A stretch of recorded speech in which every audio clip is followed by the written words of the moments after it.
Hello everybody, and finally welcome to this video of me setting up my Syrian hamster Gwen's enclosure.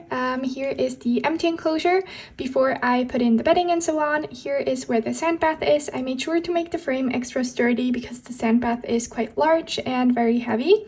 I reused these platforms from another setup, so they had those holes for like climbing towers, which I didn't want to add to this setup.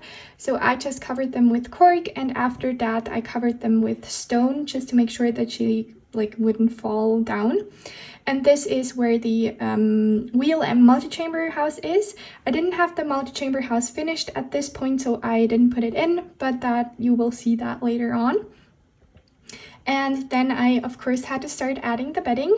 I have the first bag here, and I use spruce shavings. It is safe. It's very commonly used where I live. And this is when I had one bag in. I hadn't compressed it at this point. As you may know, I always compress it after each layer just to make sure that it holds burrows well. And this is what it looked like after compressing. And then I added the second bag. This is once again before compressing, and I don't really know how long this took me, but I'd say quite a long time. Everybody always asks how long it takes, but I don't really watch the time. And this is what it looked like after compressing, and I just always use my hands, but you can also use a book or whatever to compress it. And I had added, I think, a couple of things other than the platforms in, and I had to keep the bedding lower on this side just because the wheel is quite tall, but it's still totally fine.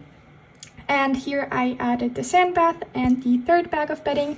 I had already compressed it at this point, so I didn't take a video before compressing. I also added some digging dishes and some platforms for the smaller stuff like hides and so on, just because some of them were quite heavy and needed stilts so they wouldn't crush the hamster.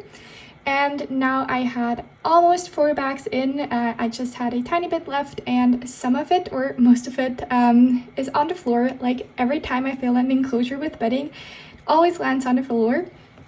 And I added even more things to the enclosure, but as you can see, it still looks very bare. But now my favorite part has come. I always love decorating the enclosure, but I unfortunately didn't record much of it, which I'm really regretting now. But anyway, here is what it looked like first. I just had added some hides, some tubes, some stones, some bamboo roots, I think, and some grapevines, and just like the basics, but I hadn't decorated yet at this point. And I still didn't have the wheel, so here is just a multi-chamber house, but I of course added the wheel later. And this is what it looked like with all the textures that I added. I always love to add some different textures like birch bedding, hemp bedding, coconut bedding, dried flowers, leaves, aspen shavings, and just fun stuff like that to add some different textures for enrichment. And I really loved the way it looked at this point already. And I took a video a couple of weeks ago of what the enclosure looked like when it was all finished, because I forgot to do that before she moved in.